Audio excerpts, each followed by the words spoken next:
Dans le noir, il y a les cauchemars que l'on oublie au réveil. Et puis, il y a ceux qui vous attendent patiemment, soir après soir, jusqu'à ce que vous n'osiez plus fermer les yeux.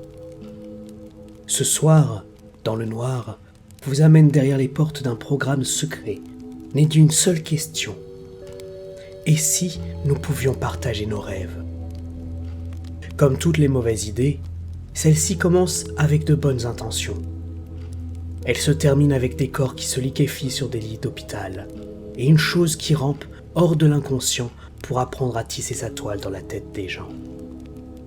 Installez-vous, éteignez la lumière, et si vous êtes fatigué, si vos yeux piquent déjà, retenez-vous encore un peu.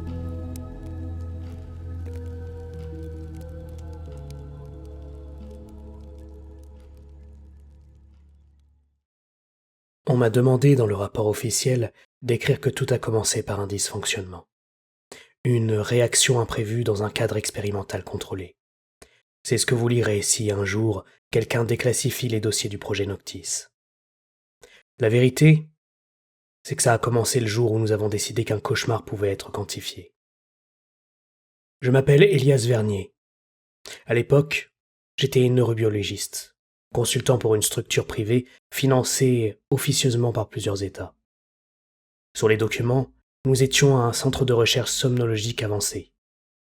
En interne, tout le monde disait simplement « le sous-sol ». Le sous-sol se trouvait 3 niveaux en dessous d'une clinique banale, au couloir trop blanc. On descendait par un ascenseur sans bouton, commandé par badge.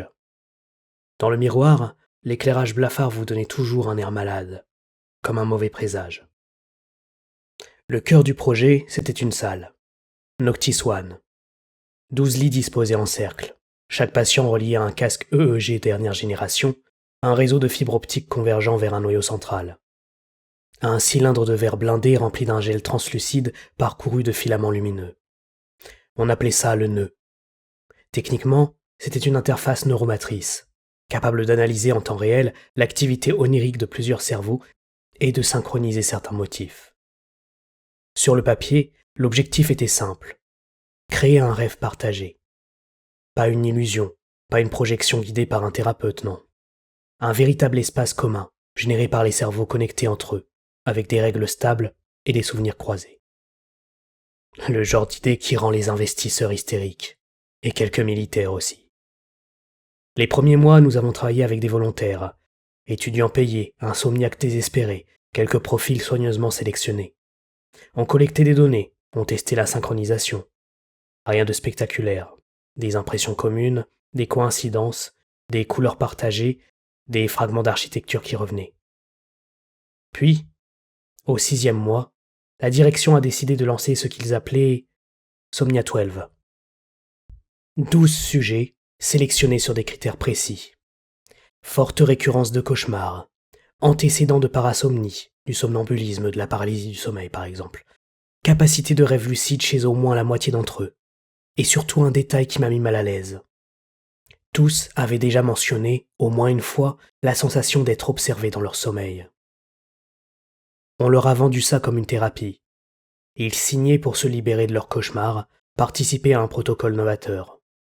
On leur promettait un suivi, des indemnités, une amélioration durable de leur qualité de sommeil. On ne leur a pas dit qu'on allait essayer d'assembler leurs peurs comme des pièces de puzzle. La première nuit avec Somnia 12 a eu lieu un jeudi à 22h17. C'est étrange, ce genre de détail ne quitte jamais votre mémoire. Je me souviens du froid sec de la salle Noctis One, de l'odeur du gel conducteur sur le cuir chevelu des patients. Chacun avait un numéro, mais pour moi, ils avaient encore des prénoms.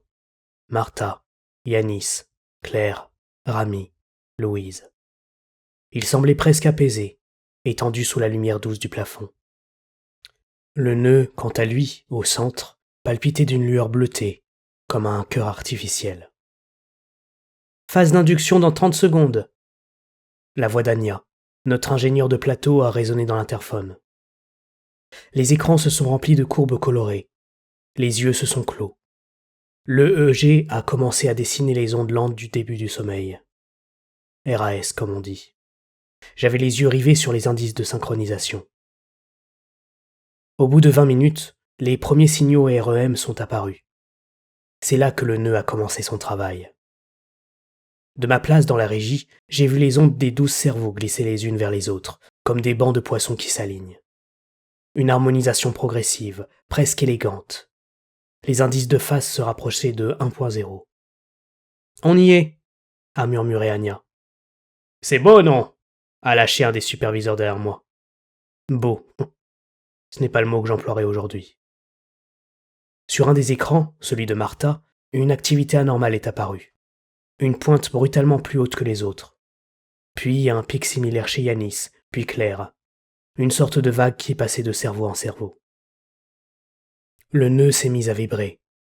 Ce n'était pas un bruit fort, plutôt un bourdonnement, comme si un essaim invisible s'était réveillé dans le cylindre de verre.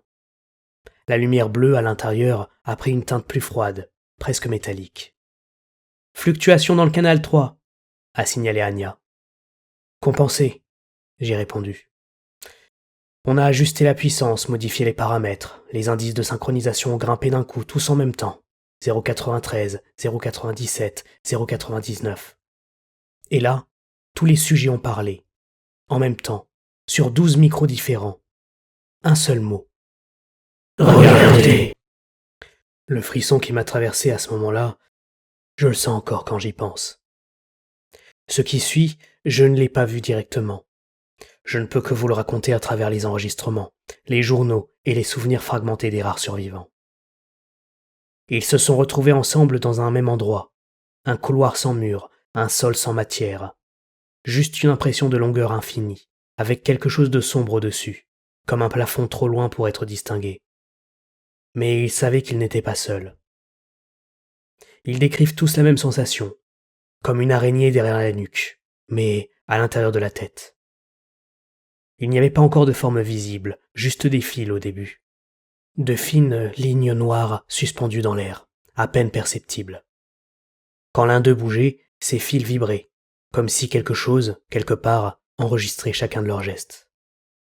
Dans la salle de contrôle, nous observions seulement des chiffres. Indice de stress en hausse, micro-mouvements oculaires désorganisés, réactions physiologiques. Sur les caméras, leur corps restait immobile, paisible. « On arrête ?» a demandé quelqu'un.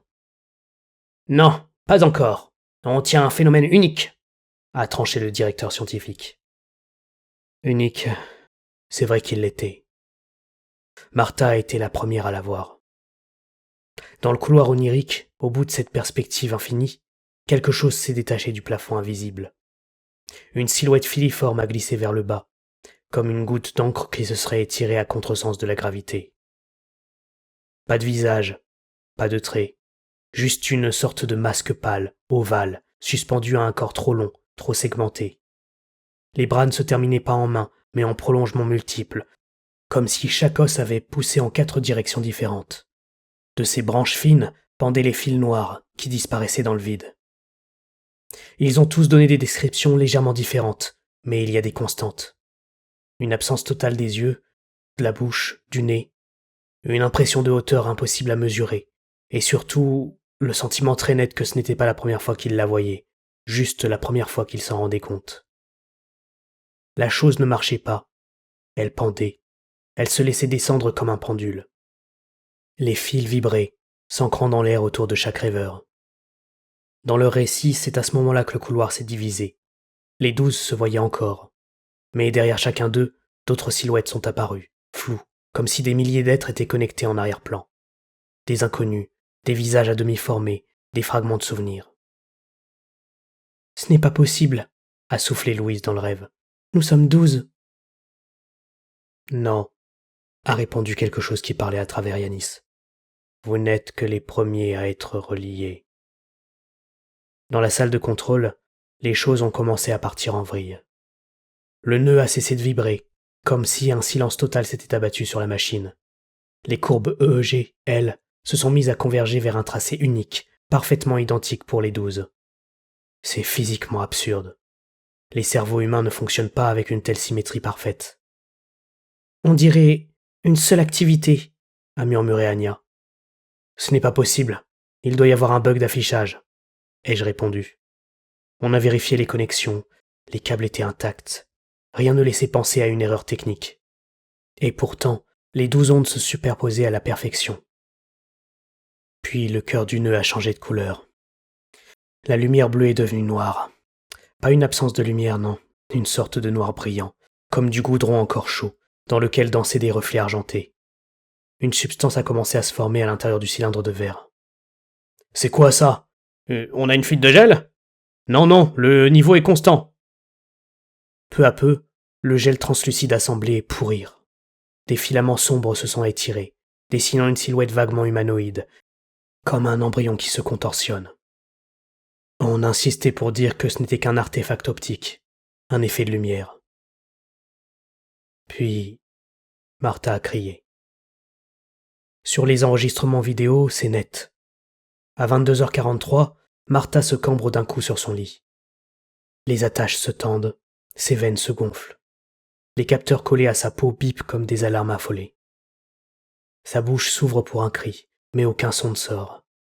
À la place, c'est un liquide noir qui commence à couler de ses lèvres. Lentement d'abord, puis en cascade. Ses yeux se remplissent du même fluide, qui déborde, coule sur ses joues, tache l'oreiller. « Arrachez-lui le casque !» hurle quelqu'un dans la salle. « Arrêtez le protocole ! Débranchez tout !» On s'est précipité, mais Martha n'était plus Martha.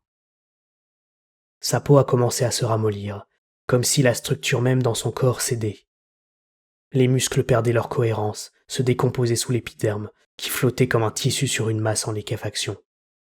Ses bras avaient l'air de se plier là où il n'y avait pas d'articulation. Quand Anya a essayé d'arracher les électrodes, ses doigts se sont enfoncés dans la joue de Martha comme dans de la boue chaude. Elle a reculé avec un hurlement. Les 11 autres sujets ont suivi. Pas tous en même temps, mais en vagues successives. La couleur de leur peau, leur regard, leurs traits, tout s'est mis à couler. Comme si quelqu'un avait tourné un bouton pour désactiver la gravité à l'intérieur de leurs cellules. Quelques minutes plus tard, 12 corps n'en formaient plus qu'un seul. Une masse sombre, visqueuse, s'était étalée au centre du cercle de lit, dégoulinant jusque sur le sol. Les draps pendaient, imbibés de cette substance qui n'avait plus rien d'humain. Au milieu, on distinguait des fragments d'os qui n'arrivaient pas à se dissoudre complètement, des doigts déformés, des bouts de visage qui s'ouvraient et se refermaient sans expression. Et pourtant, les moniteurs affichaient toujours une activité EEG, une seule, claire, stable, profondément consciente. Dans le cylindre du nœud, le gel noir avait pris exactement la même teinte que la masse au sol, comme un reflet inversé. « C'est en train de fusionner avec la matrice !» a balbutié Anya. Personne ne lui a répondu, parce que dans un coin de la pièce, juste sous une caméra, quelque chose était en train de descendre du plafond. Ce n'est visible que si l'on ralentit la vidéo image par image. Une ligne sombre apparaît d'abord, translucide, qui pend dans le champ de la caméra, puis d'autres, parallèles, formant une sorte de toile invisible. La qualité de l'image ne permet pas de voir d'où elles viennent. On voit seulement les silhouettes des chercheurs, qui se figent sans comprendre pourquoi ils ont soudain la chair de poule. Je sais ce que c'était maintenant. Mais à l'époque, je ne savais pas encore que le rêve avait trouvé une porte. Dans le couloir onirique, la créature avait fini de descendre. Les fils noirs qui pendaient de ses bras segmentés s'étaient plantés dans les têtes des 12 rêveurs. Pas physiquement, pas comme des aiguilles, non. C'était plus discret, plus intime. Un lien, une suture, une couture d'ombre entre chaque conscience. Elle ne parlait pas avec une voix, elle utilisait leurs souvenirs. Martha l'entendait avec la voix de sa mère, Yanis l'entendait avec celle de son professeur de primaire, Rami l'entendait avec celle de son frère décédé. Mais les mots, eux, étaient les mêmes. Vous rêvez de vous débarrasser de vos peurs, je rêve d'avoir un corps. Ils ont essayé de reculer, mais dans les rêves, fuir revient souvent à s'enfoncer un peu plus loin dans le labyrinthe. Le couloir s'est allongé, s'est fracturé en une infinité de perspectives. Devant chacun, une version différente du monde. Une chambre d'enfant, une rue de nuit, un bureau, un couloir d'hôpital.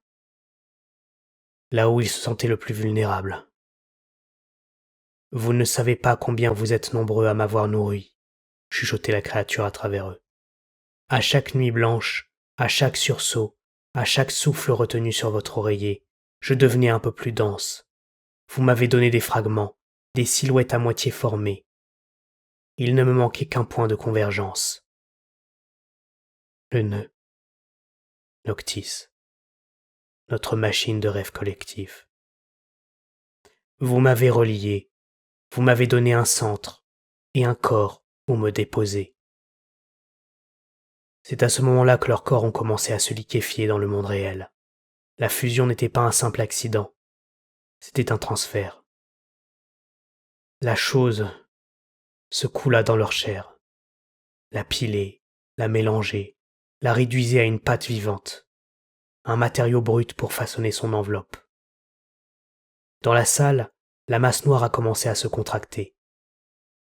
Au début, c'était de simples frémissements, comme des bulles qui éclatent dans un marécage.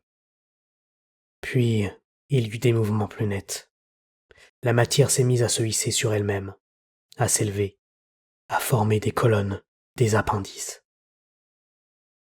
Je me souviens très bien du moment où j'ai compris que les câbles qu'on voyait se tendre vers le plafond n'étaient pas des câbles. C'étaient des fils d'une toile qui n'avait jamais appartenu au monde matériel. La masse a pris une forme vaguement humanoïde, mais plus grande que n'importe quel être humain.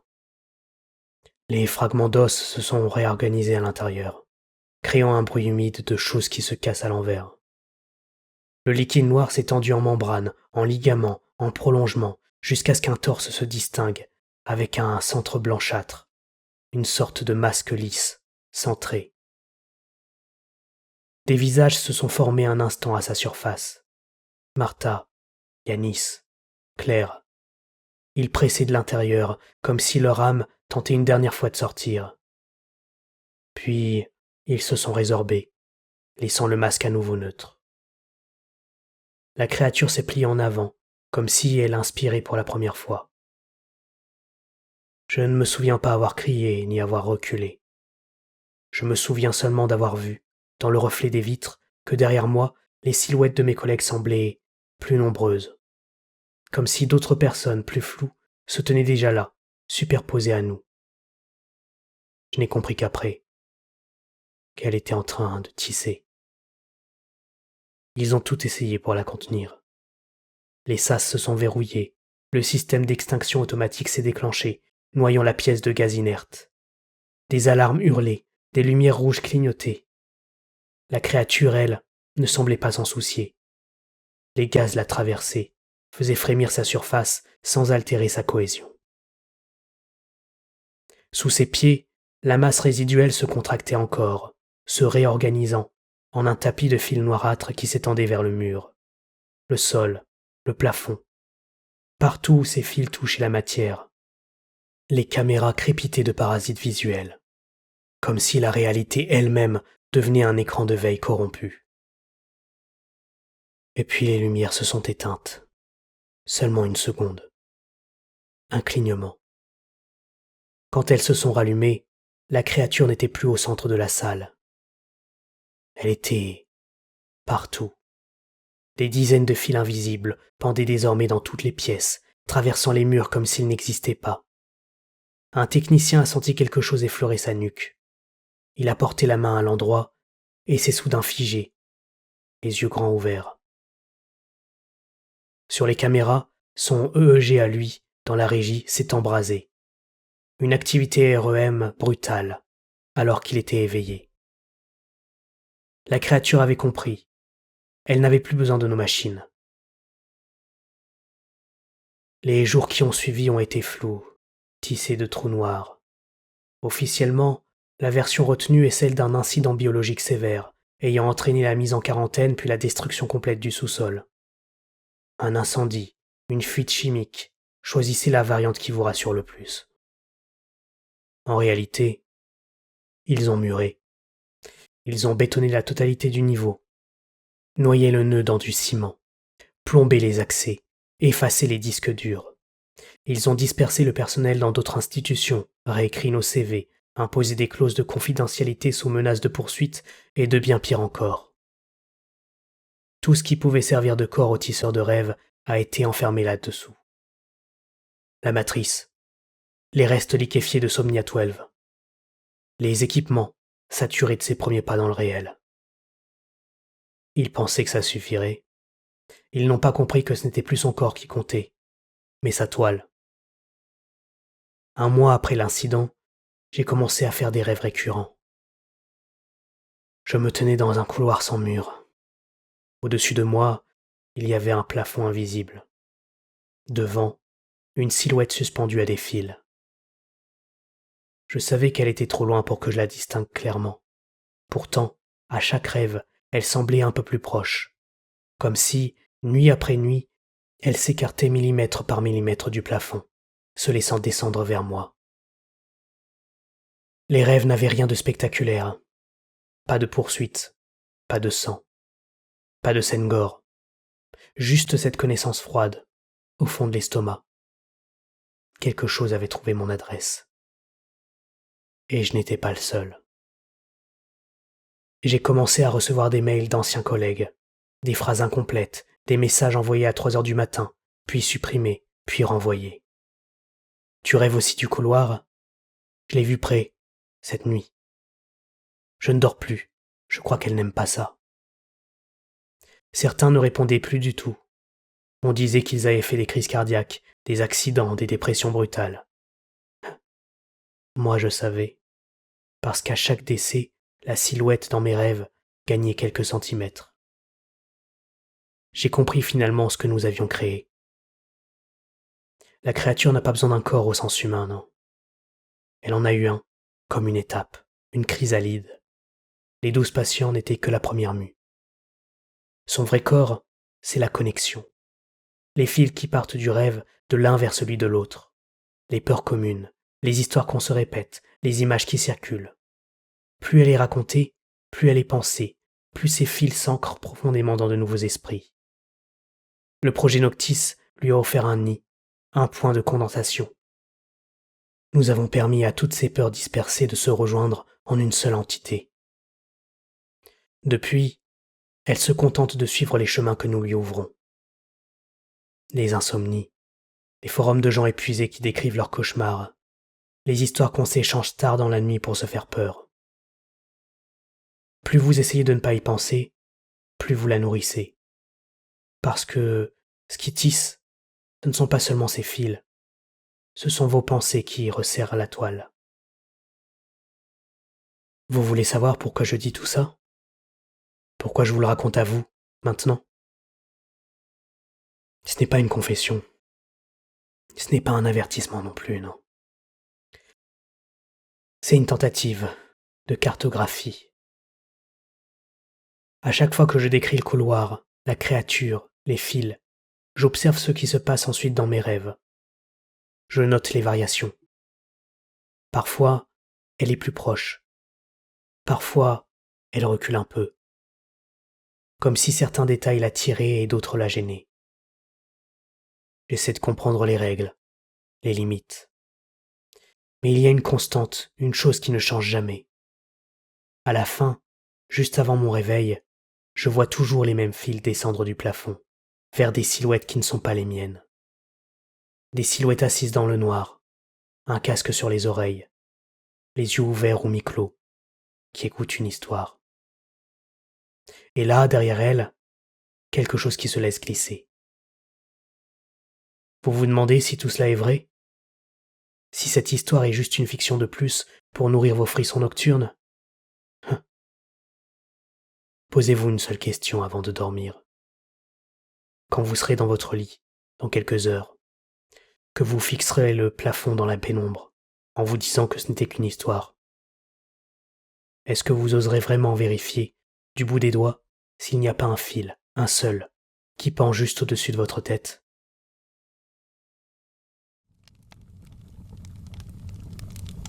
Vous venez d'écouter Le Tisseur de rêves.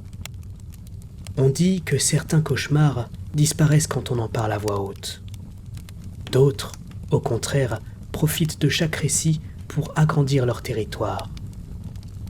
Si cette nuit, un couloir sans mur ou un plafond trop haut vient vous hanter, Rappelez-vous, vous n'êtes peut-être pas seul dans ce rêve.